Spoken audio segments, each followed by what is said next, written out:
Swazdula peasants, how the hell are you? So, I guess everybody is still pretty hyped about the reveals of TennoCon. And before I even get into anything, I just want to say that originally I did not plan to do any videos on the TennoCon releases, or reveals, rather. Simply because we all know that all other YouTubers are going to milk the shit out of this topic over the next 2 weeks, and I just didn't want to be one of those guys. I'd rather focus on other stuff that is hopefully useful or is somewhat entertaining. But to be fair, you guys have been bombarding me with requests to, give you my thoughts on what was revealed at TennoCon, and you know what? Fair enough. I mean, that's not really milking the subject for views now, is it? So I guess that's what I'm going to go ahead and do. So let's go ahead and get started with some of the smaller stuff here. Forgive me if you hear clicking in the background. That is just me clicking through all the items. Okay, so one of the things that we saw was that the Gram has been primed and is potentially going to be in the next Prime bundle. If I got my counting correct, the next Prime Warframe should come with secondary and melee, I think. There is some system behind that I always forget. It doesn't matter. But anyways, yes, a Gram seems to be primed, and I hate myself for giving away all of my Gram ribbons because the Gram is pretty horrible. But it looks pretty damn sweet. It looks pretty good. Looks pretty good, I'd say. We also had a whole bunch of skins that were shown, deluxe skins in particular. We got a look at Nidus's skin. His deluxe skin in his normal form and his super infested, super stacked form. And when I first saw this, I didn't want to like it, but now with these pristine pictures right here, I'm like, God damn, shit. Nidus is looking mean as fuck. What is this? I really didn't want to like it, but the more I look at it, the more I want it. I don't know, I spent watching TennoCon screaming at the screen like, take my money now, you bastards. So, Nidus is looking really, really, really cool. Along with Nidus, apparently in the same style, there are also going to be some sort of pet deluxe skins. I believe they are for the Helmet Charger and for the Kitty Cat. They also have some sort of an infested counterpart that somehow they mutate into or whatever. I have no idea, but looks pretty interesting and really, really, really sick. I mean, Jesus Christ, it's so cool. We also got to look at one of the next Warframes aside from Vladimir. We got to look at the Warframe that is currently being referred to as Garuda. And she is apparently some sort of, I'm going to call her Valkyrie's sister. She has something to do with gore, I believe Rebecca tried to explain. And I'm really interested in this Warframe because not only does she look really, really, really cool, but I don't know, she seems to have a very intriguing backstory, and speculating on her abilities just kind of gets me very intrigued with what she's going to be. So I'm really, really eager to see what she's going to be like. I don't have any ETAs, of course, obviously, so I can't tell you when we're going to see any of this. Moving on to Vauban.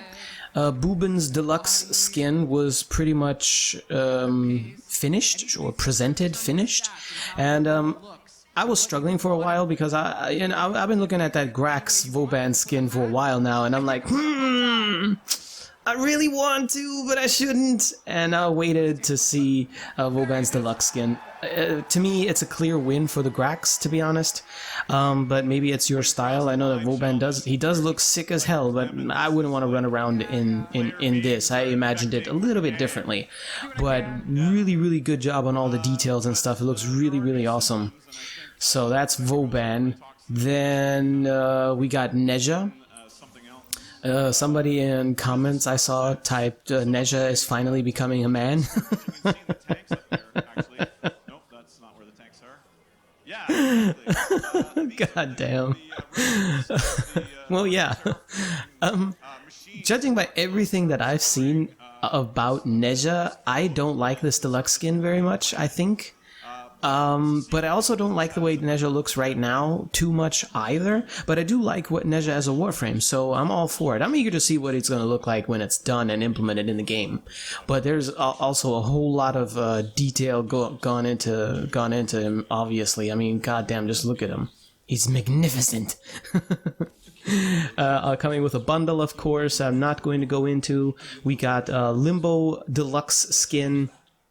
That looks kind of freaky. We've got a Titania Deluxe Skin. Personally, I like that very well. I don't know what the hell is wrong with people. Everybody's referring to Titania as this little cute fairy pixie kind of thing. Am I the only one that sees a demon of death in Titania?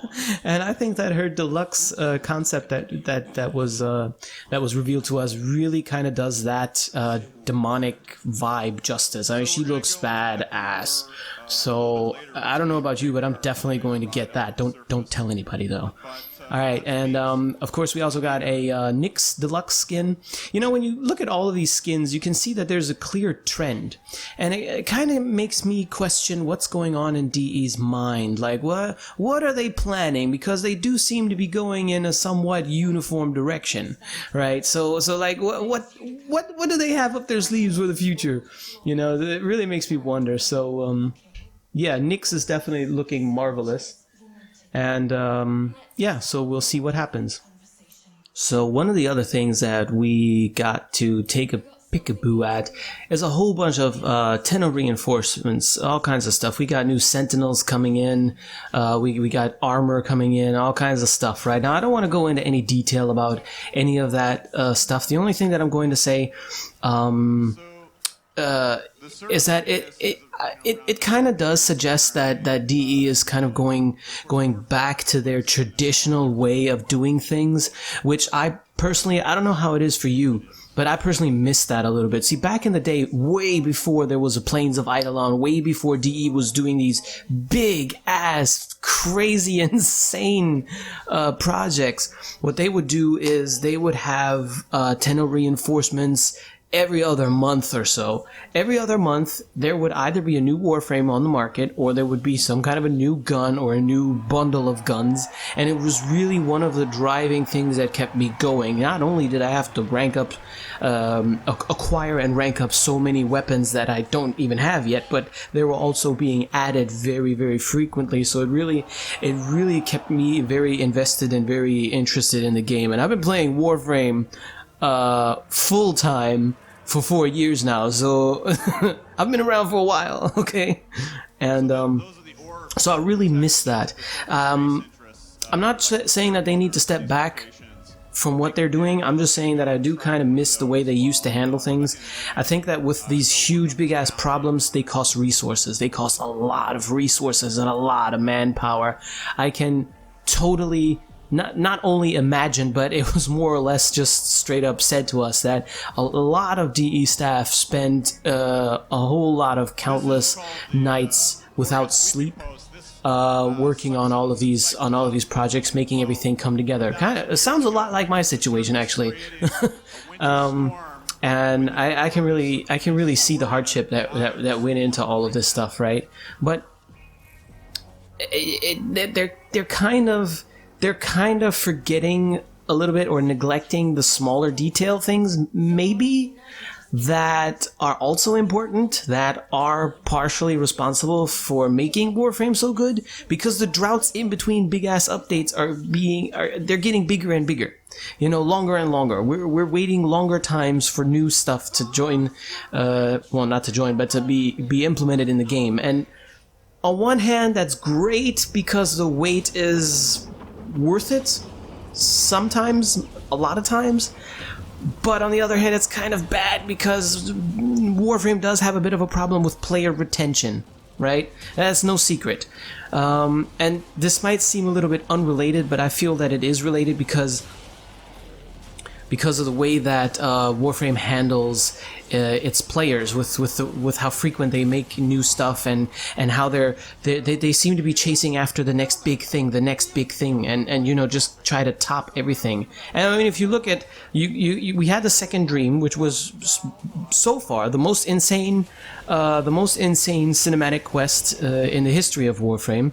Then we had the sacrifice, and I have my own opinions on the sacrifice. If you're in my clan or you're in the Discord server, you know what my opinions are about that thing. But those opinions aside, the sacrifice quest had a lot of love poured into it. Okay.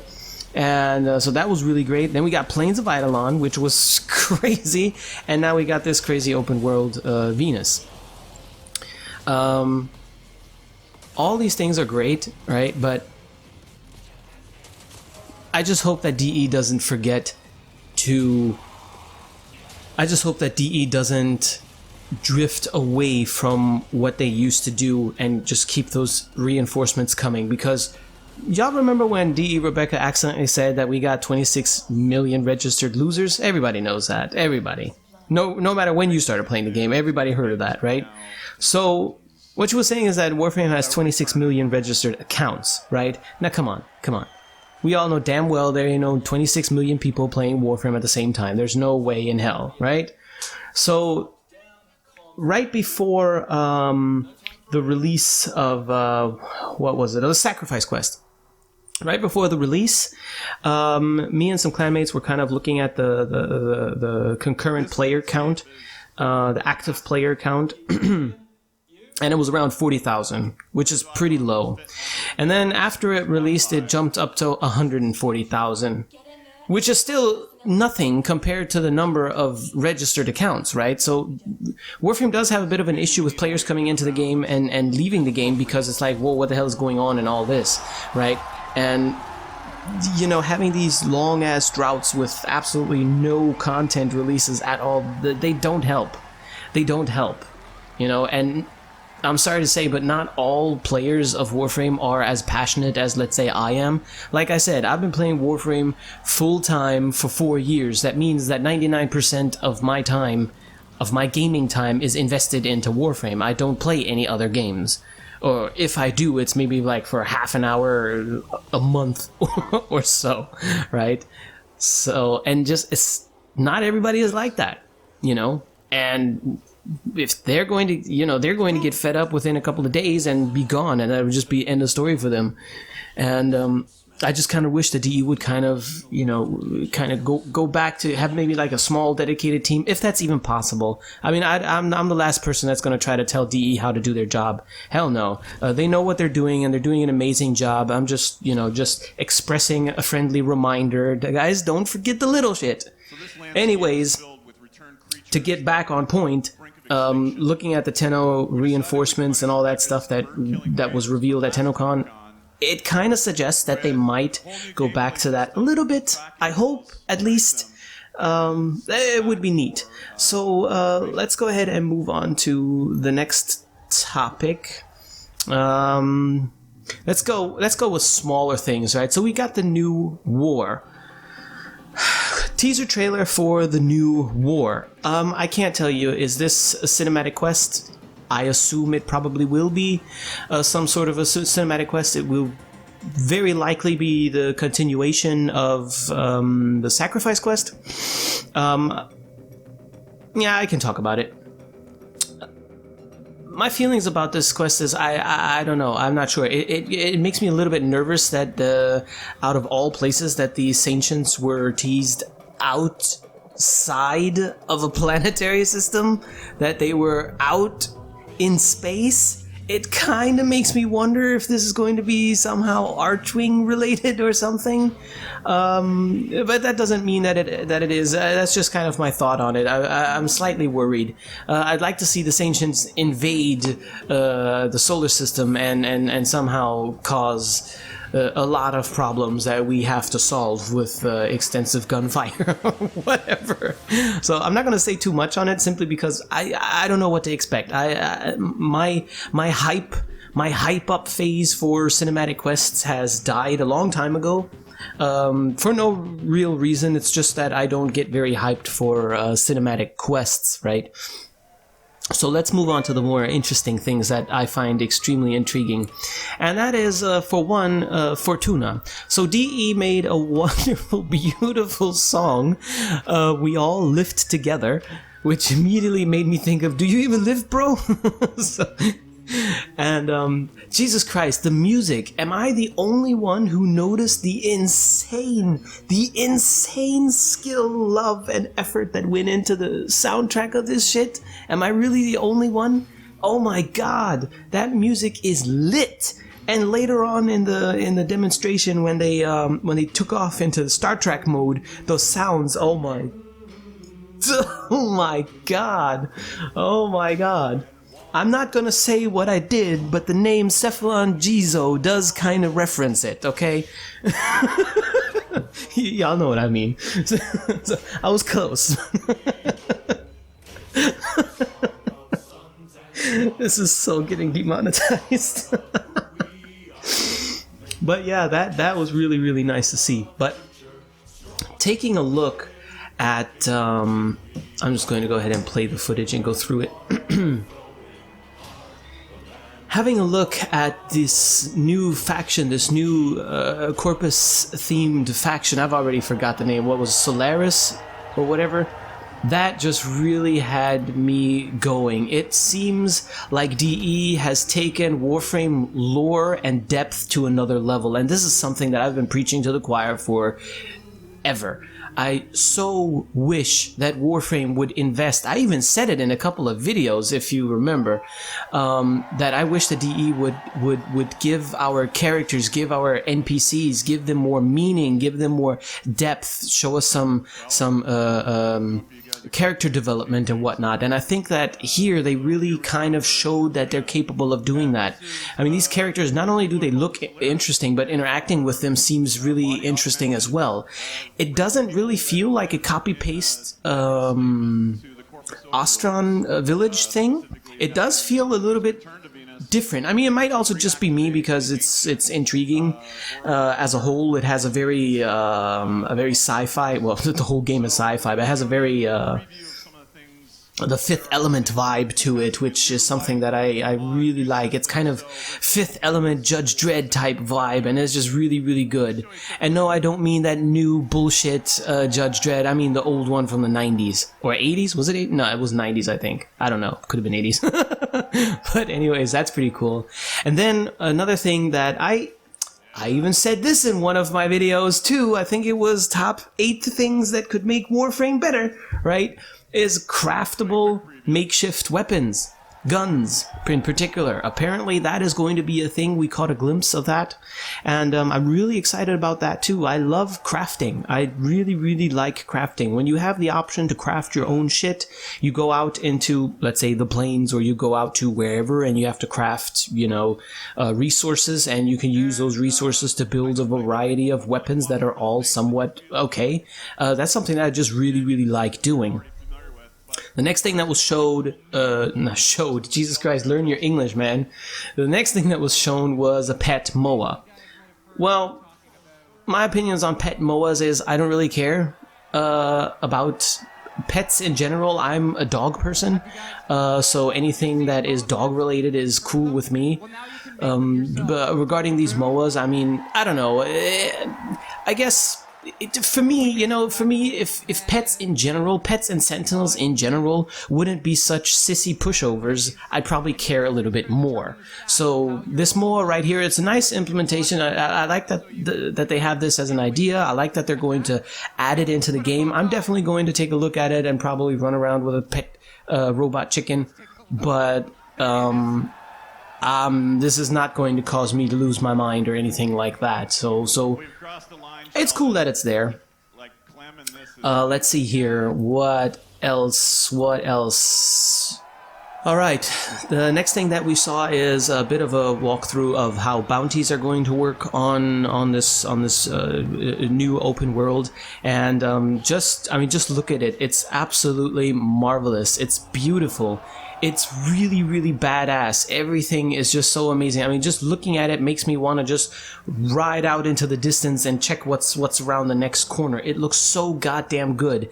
And I really like that the environment feels harsh. It feels really real and harsh and like a place where you do not want to spend your time. And yet, these Warframes are just running through it like it's nothing, which kind of underlines their badassery, which is pretty damn cool.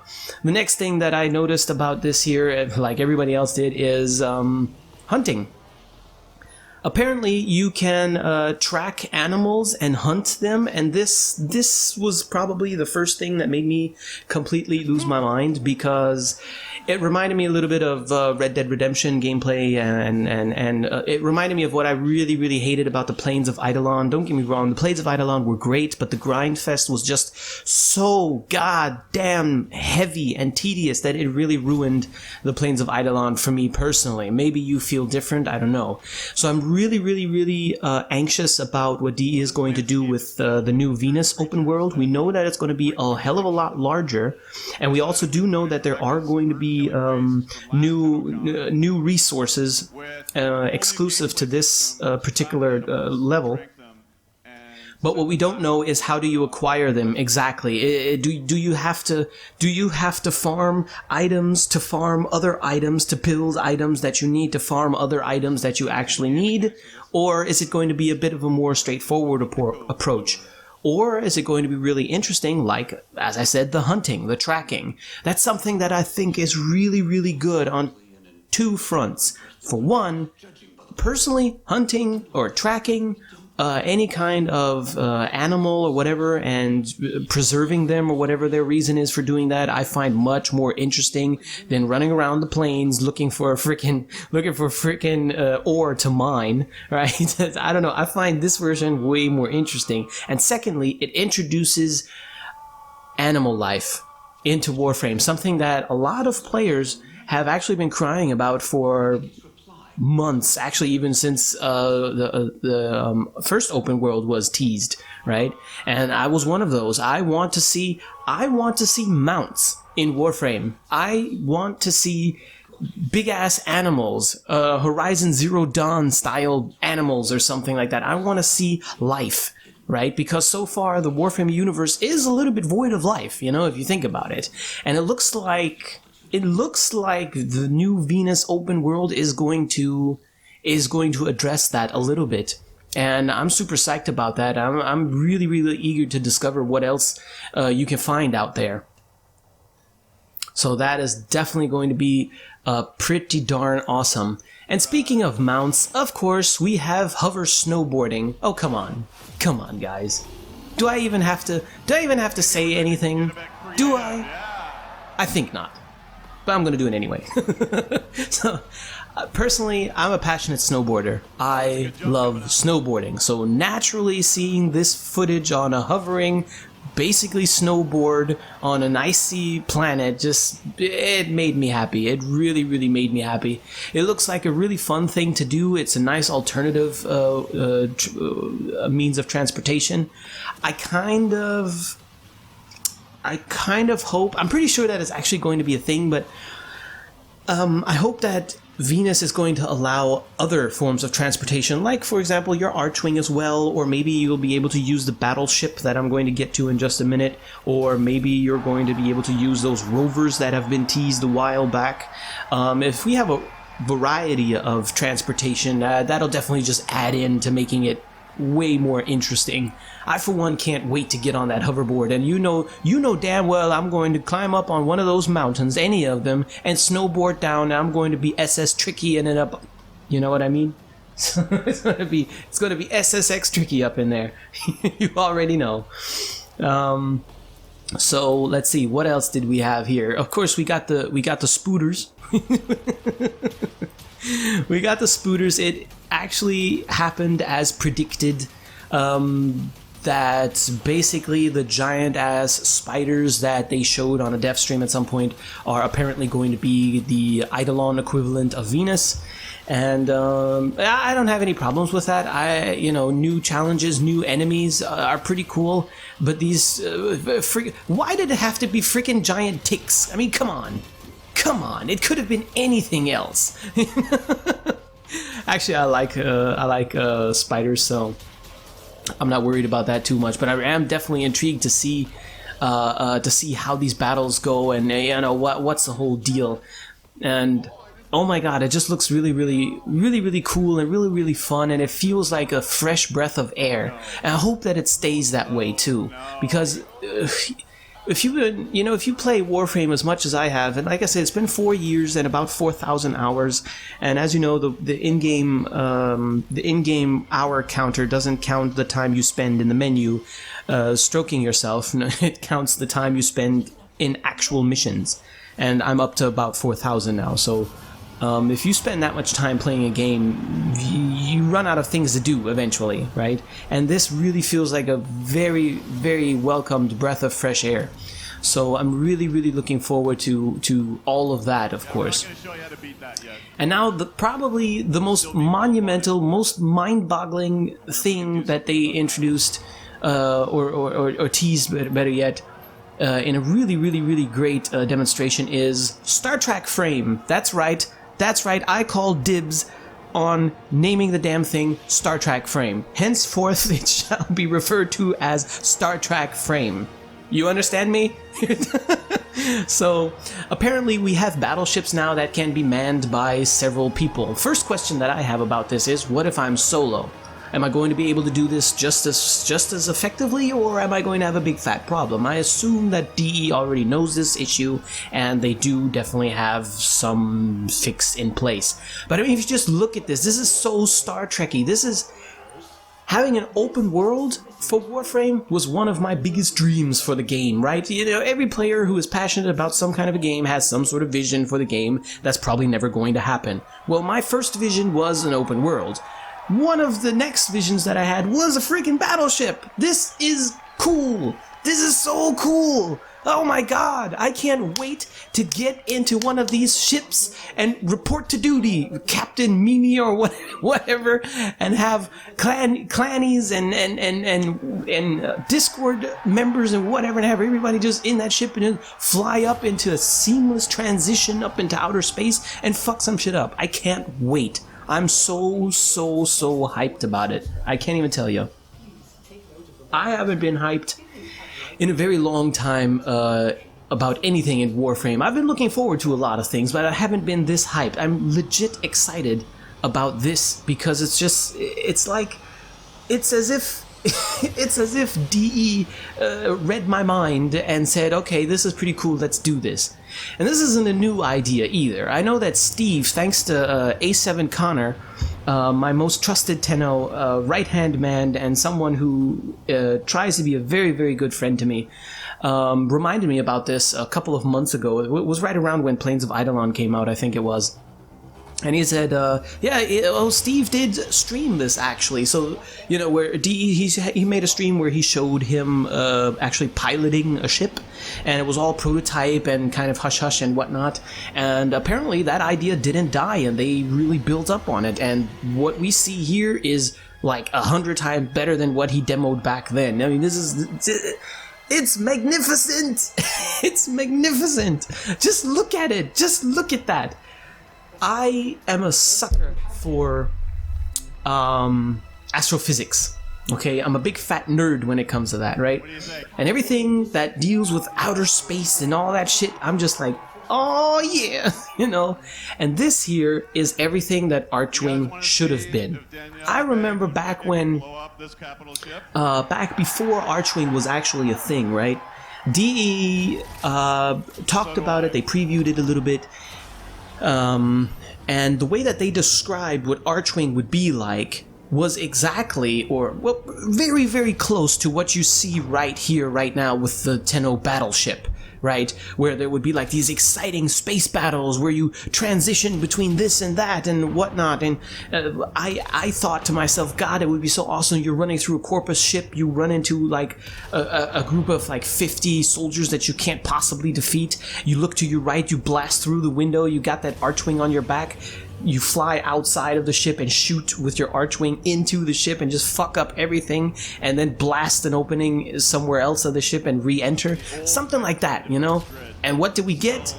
Well, That's ancient history. We all know what we got. Nobody likes Archwing. And now we got this battle station Star Trek frame shit coming up that looks like what Archwing should have been from the start.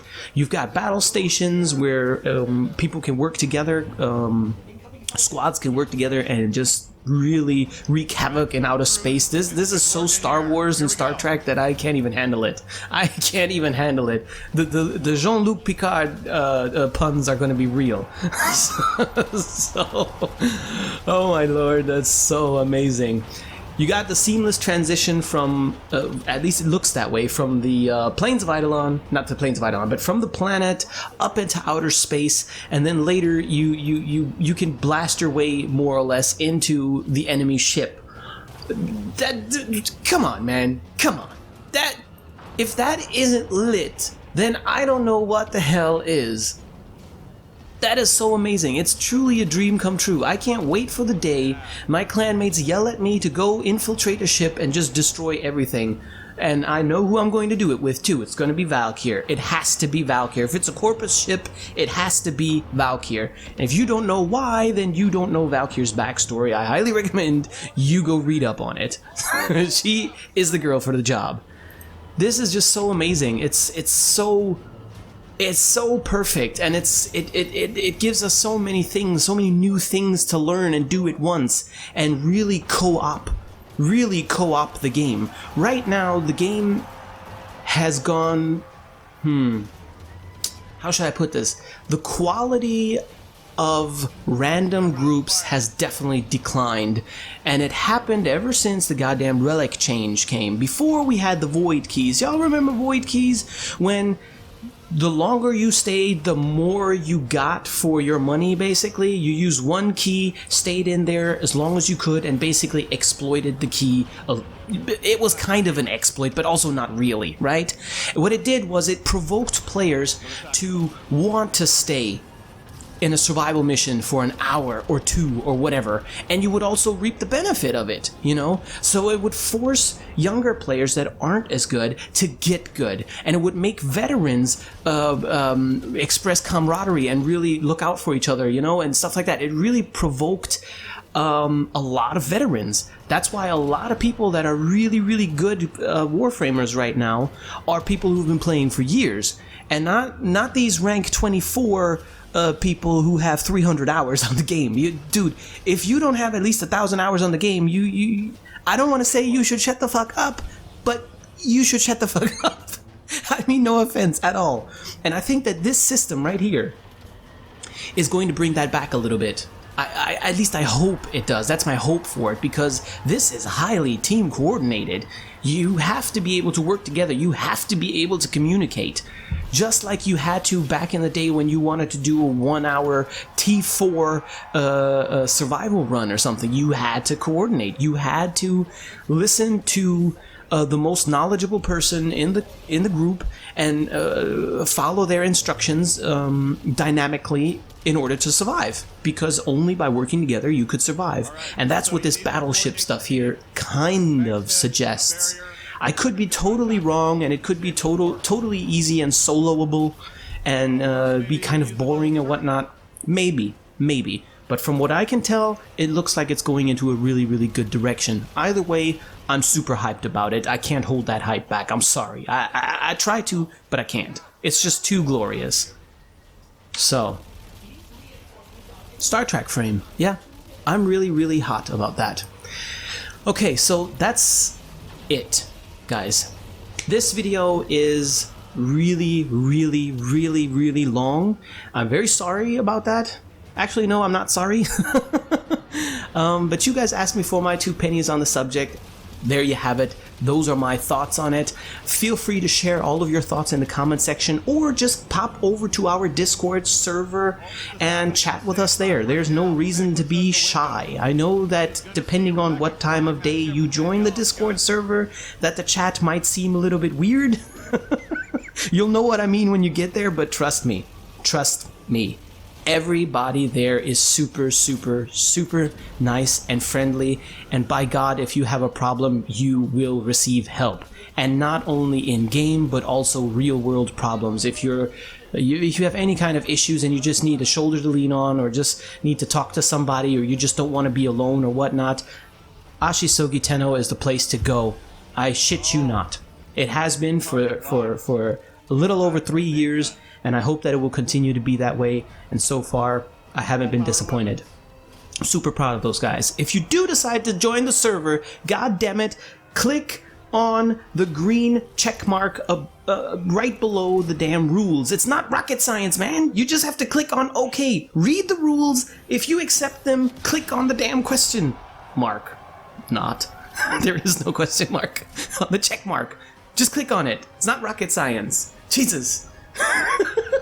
Also, if you guys want to see me do a full playthrough, 1 hour, 40 minutes long of the Sacrifice Quest in the style of this video, so real voice, yes, you can find that over on Patreon. I'm sorry for doing the advertisement, but I'm in the situation where I kind of have to do that. Okay, enough now. Y'all know the drill. Take care of yourselves. Life is short. Stay healthy, and peace the fuck out. Cold, the air and water flowing hard, the land we call our home. Push to keep the dark from coming. Feel the weight of what